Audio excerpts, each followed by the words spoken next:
All right, once again, defending champions Argentina needed to survive the scare, a scare from an African side, Egypt, to win 3-2, of course, and then book a spot into the quarterfinals of the 2026 FIFA World Cup.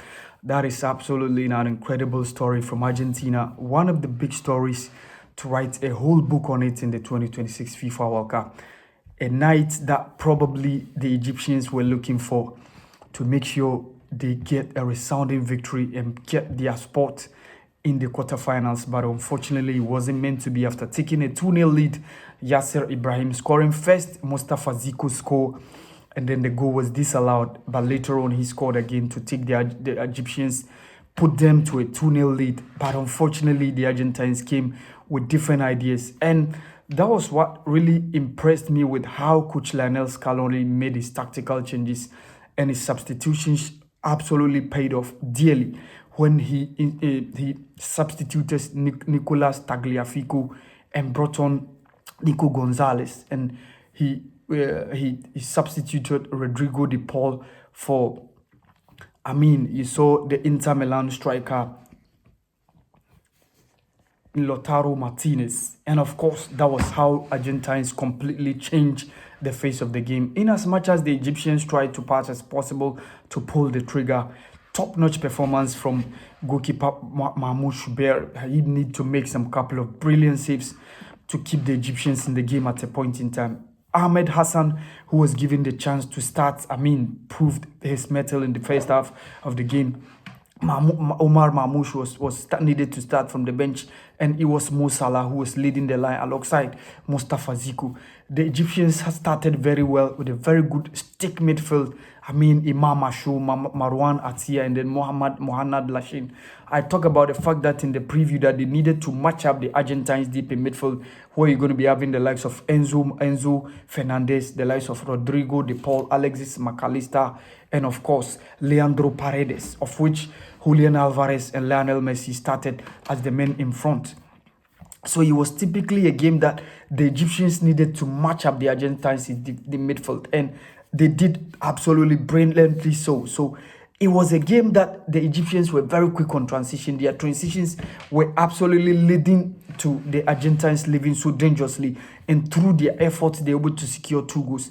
For me, I might say I wasn't impressed with the performance of referee Francois Letizier, and especially Mustafa Ziko's goal in its initial goal, which was disallowed. I think it wasn't meant to be, but these are games that a lot of people used to say that at times there are some bad officiating that tends to mar the beauty of the game. And of course, that's how the Egyptians paid for bad officiating from Francois Letizier in that game.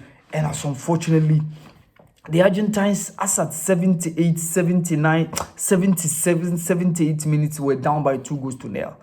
So it was a game that probably you might say the Argentines were dearly out, especially when the Egyptians were defending resolutely. They made sure they plugged all in the spaces. Like, the Argentines were at a point finding it difficult, but they kept on pressurizing. And how Lionel Messi took that pull out of which Christian Romero, because Christian Romero at a point left the back line, decided to join the attack because they needed to be floating the balls, because they knew that he's very good in the air. And that was how he came through when Lionel Messi made that pull out for Christian Romero to pull one back for the Argentines.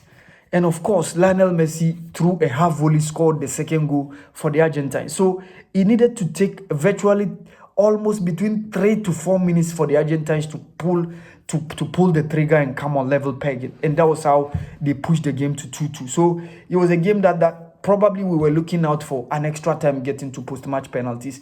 Then a long ball to Lautaro Martinez with a pull-out for Enzo Fernandez. He headed ball at the back of the net. And of course, that was how the Egyptians broke the hearts of Africans, and they got themselves eliminated in the round of 16 of the 2026 FIFA World Cup. Quite a disappointing one for the Egyptians. I know Coach Hossam Hassan and his team of assistants were looking through to at least secure their ticket into the quarterfinals of the World Cup, especially when they were leading by 2-0, judging from the fact that they defended very, very resolutely. But they never knew that the Argentines were coming with different ideas, and that was how it ended. Now, the Argentines have booked their ticket into the quarterfinals, and they will be waiting for the winner of either Colombia or Switzerland.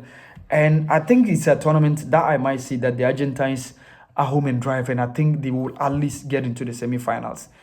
At least I'm sure of that, because I don't see any of Colombia or Switzerland beating them in the quarterfinals of the 2026 FIFA World Cup.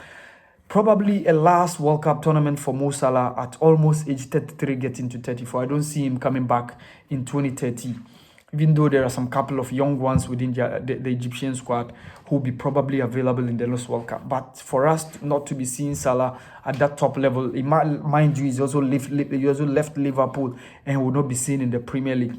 But for Lionel Messi, he keeps on. 8 goals so far in the tournament.